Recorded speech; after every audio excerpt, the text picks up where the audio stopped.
थे, खासतौर पर किसानों के लिए और समाज के लिए काफी काम करा, क्या कहेंगे? बड़ी क्षति। देखिए, वो सिर्फ उत्तर प्रदेश से नहीं जुड़े रहे, देश भर की सेवा की इन्होंने, किसानों के बड़े नेता। और ये भी किससे छिपावा नहीं है कि सत्ता को ठोकर मारकर अपने पद को किसानों के लिए कुर्बान करके उन्होंने जो है ये संदेश दिया कि राजनीति लोगों के हितों के लिए होनी चाहिए, अपनी जमातों के लिए होनी चाहिए। किसान कमेरों के बड़े नेता थे, बड़ी क्षति है, कोई प्रतिपूर्ति नहीं। लेकिन ये प्रार्थना करते हैं प्रकृति से, कुदरत से, कि उनके पूरे परिवार को ये दुख सहने की शक्ति, उनके समर्थकों को और महापुरुषों के चरणों में उनको स्थान मिले। और ऐसे जिस मिट्टी से वो आए हैं, इस मिट्टी में ऐसे ही जो हैं महान योद्धा, संघर्षशील क्रांतिकारी जन्म लेते रहे, जिससे कि ये संघर्ष जारी रहे। देखिए, सत्यपाल मलिक जी एक निर्भीक और निडर नेता के रूप में उनकी पहचान रही। 5 राज्यों के राज्यपाल रहे, देश के केंद्रीय मंत्री रहे, विधायक रहे, सांसद रहे। और पहली बात तो ये कि उनको सर झुका के मैं नमन करता हूं और ईश्वर से प्रार्थना करता हूं उनकी पुण्य आत्मा को अपने चरणों में स्थान दे। दूसरी शिकायत सत्ता से है, क्योंकि ये बहादुरी से सत्ता के खिलाफ बोलते रहे, इसलिए आज उनकी मृत्यु के उपरांत भी उनको राजकीय सम्मान न दिया जाना ये घोर अपमान है सत्यपाल मलिक जी का, उनके चाहने वालों का, और साथ ही साथ ये सरकार की घटिया मानसिकता को भी प्रदर्शित करता है। तो इस बात का क्षोभ भी मन में है। चलो जी, राजकीय सम्मान कहीं न कहीं नहीं मिला, आरएनएल में भी उनके परिवार के लोग स्ट्रगल करना पड़ा इनको भारत में। देखिए, आपका वैचारिक विरोध हो सकता है, दलगत विरोध हो सकता है, लेकिन जहां तक मैं समझता हूं एक लंबे समय तो उसी दल में सेवा की और एक बड़ा स्थान है, एक बड़े पदों को जो है सुशोभित किया है, तो जो राजकीय सम्मान बैठता है वो तो देना चाहिए था। वो ना देना जो है, इससे स्पष्ट होता है कि उनकी सबसे बड़ी गलती ये थी कि उन्होंने किसानों की आवाज उठाई।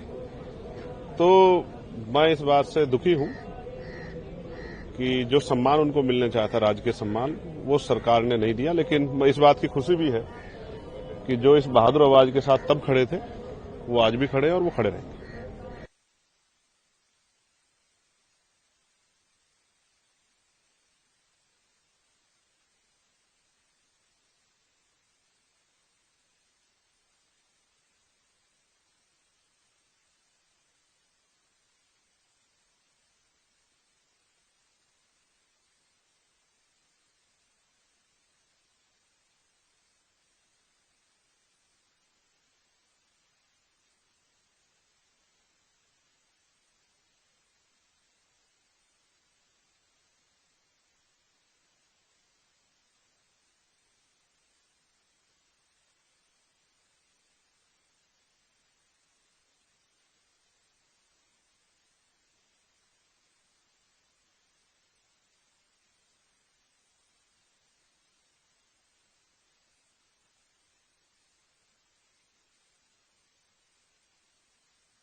से देख रहे हैं आप, काफी लड़ाई लड़ी उन्होंने किसानों के लिए, आरएलडी के भी काफी नजदीक थे।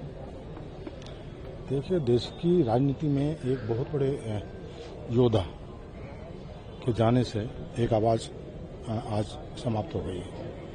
और सत्यपाल मलिक जी से हमारे तो क्योंकि प्रेरणा स्रोत भी थे, मेरठ कॉलेज के छात्र संघ अध्यक्ष रहे, वहीं से हमने छात्र राजनीति का अपने जीवन की यात्रा शुरू की है। और जो प्रेरणा में हमें मिली है, सब इनसे मिली थी। पहले से बेबाक बात कहने वाले, स्पष्ट वक्ता और किसान की आवाज को बुलंद करने वाले मजबूत नेताओं में शुमार थे। आज उनका जाना स्वाभाविक रूप से ये राजनीतिक क्षेत्र के लिए अपूर्णीय क्षति।